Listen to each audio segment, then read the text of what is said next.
የኔታ ቤት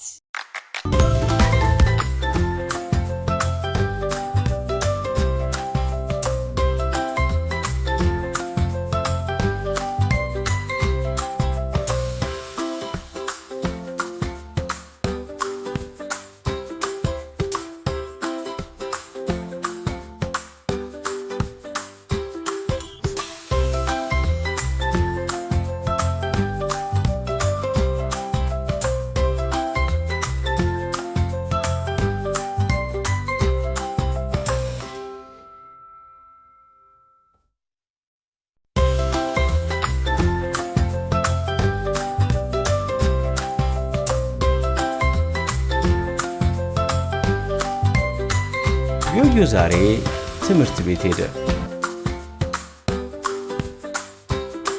እቺስ አልባቱ እቺስ ክሌቶ እቺስን ቁጥር ናት። አሃዱ እይስ ሰለስቱ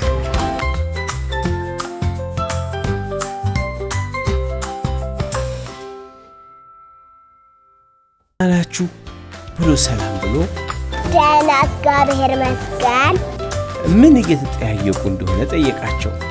እኛ እያጠናን ነው። የኢትዮጵያ ቁጥር ነው። የኢትዮጵያ ቁጥር ስቱዲዮ። አዎ ይሄ እንግዲህ የግዕዝ ቁጥር ነው ማለት ነው። እኔም እንደናንተ መማር እፈልጋለሁ። እስቲ ያሳዩኝ፣ መማር እፈልጋለሁ አለና ዮዮ ወደ ክፍል ውስጥ ገባ።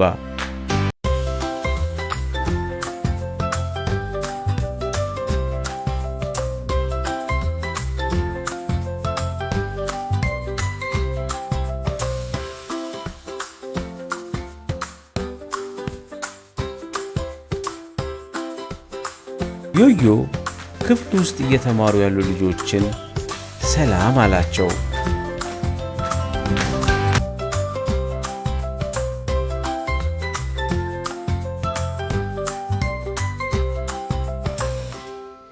ዮዮ ወንበር ተሰጠውና ቁጭ አለ። ከእናንተ ውስጥ ማን ነው የግዕዝ ቁጥር እኔን የሚያስተምረኝ አለና ጠየቀ ዮዮ።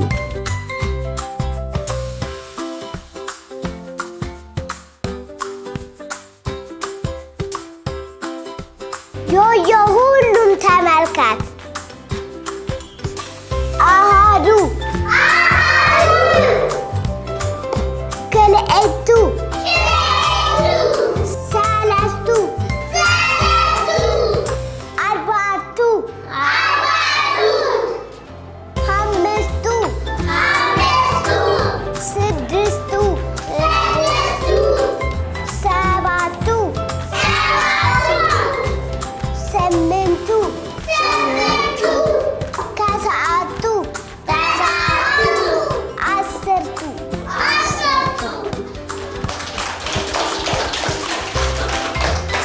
ይህ ስንት ነው?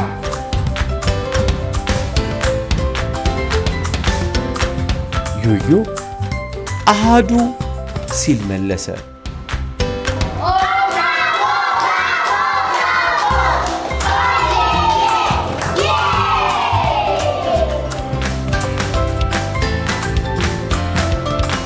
ዮዮ የግዕዝ ቁጥር የኢትዮጵያ ቁጥር እንደሆነ አወቀ። የግዕዝ ቁጥሮቹን በማወቁ ደስ ብሎታል። ዮዮ በተራው የግዕዝ ቁጥሮችን ማስቆጠር ጀመረ።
እየተጫወቱ ናቸው። ዮዮ የሚጫወቱትን ልጆች ቀረባቸው። ሰላም ብሏቸው ቁጭ አለ። እየተጫወታችሁ ነው? እየተጫወቱ። እኔም አብሬ መጫወት እፈልጋለሁ አለ ዮዮ። ስምሽ ማን ነው ግን? አይዳብ። የት ነው የምትማሪው?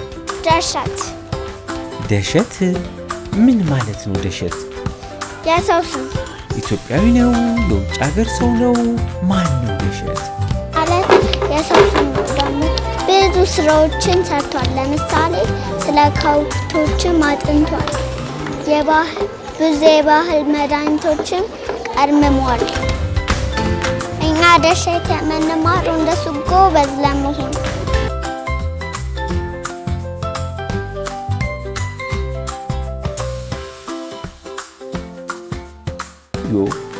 ልጆቹ አድገው ሀገራቸውንና ሕዝባቸውን በእውቀት፣ በገንዘብ፣ በጉልበት ለመርዳት እንደ ደሸት ትልቅ ቦታ ለመድረስ ህልም እንዳላቸው ሲነግሩት ደስ አለው።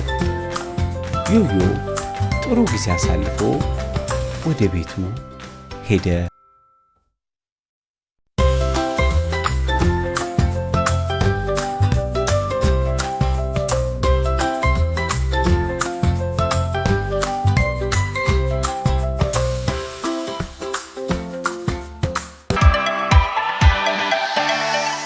ለተጨማሪ ቪዲዮ ሰብስክራይብ ያድርጉ።